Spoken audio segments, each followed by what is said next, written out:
Iran और Israel के बीच चल रही तनातनी और गोलाबारी के कारण जो मार्केट कल गिरी है, यानी वीरवार को 3 अक्टूबर 2024 को, उसके बाद कल ही शाम को बीएसई की एक स्टेटमेंट आ गई जिसमें उसने बताया कि उसके जो जो इंडेक्स हैं, सेंसेक्स और बैंकैक्स, उसे आने वाले समय में जो उनका वीकली कंसेप्ट है वो एक्सपायरी का, उसको बंद कर दिया जाएगा। सबसे पहले सेंसेक्स की बात करें तो बीएसई ने अपनी स्टेटमेंट में कहा है कि सेंसेक्स को वो 14 नवंबर 2024 के बाद वीकली एक्सपायरी के कंसेप्ट को बंद कर देगा, और वहीं जो बैंकैक्स है उसका जो वीकली एक्सपायरी है उसको 18 नवंबर के बाद वह डिसकंटिन्यू कर रहा है। लेकिन अगर आज की बात करें तो 4 नवंबर को फिलहाल 11:15 बजे तक जो मार्केट है वो अच्छी खासी एक रिकवरी उसने दिखाई है।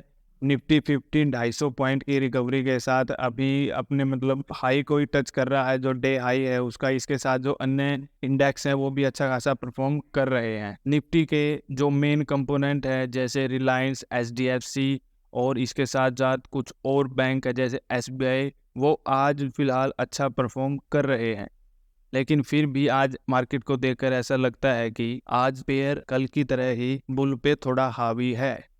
एनएससी यानी नेशनल स्टॉक एक्सचेंज का जो अनाउंसमेंट है वो अभी आनी बाकी है। वो शायद आज डे सेशन जैसे ही क्लोज होता है उसके बाद आएगी, और उसके बाद हमें पता चलेगा कि निफ्टी, बैंक निफ्टी के साथ जो अन्य दो डेरिवेटिव कॉन्ट्रैक्ट हैं उनका जो वो एक्सपायरी है वो कब से डिसकंटिन्यू होनी स्टार्ट होगी। एनएससी ने अभी कोई स्टेटमेंट जारी नहीं की है कि वो कब से अपने जो 4 इंडेक्स हैं उसकी वीकली एक्सपायरी को डिसकंटिन्यू करेगा। एनएससी के अंदर Nifty 50, bank Nifty, Nifty financials और mid cap Nifty select 4 index आते हैं जिनकी ऑलमोस्ट डे बाय डे के तौर पर सोमवार से लेकर वीरवार तक एक्सपायरी आती थी। लेकिन अब सेबी के नए सर्कुलर के बाद उन एक्सपायरीज को बंद कर दिया जाएगा और एक हफ्ते के अंदर एनएससी की सिर्फ एक ही वीकली एक्सपायरी होगी।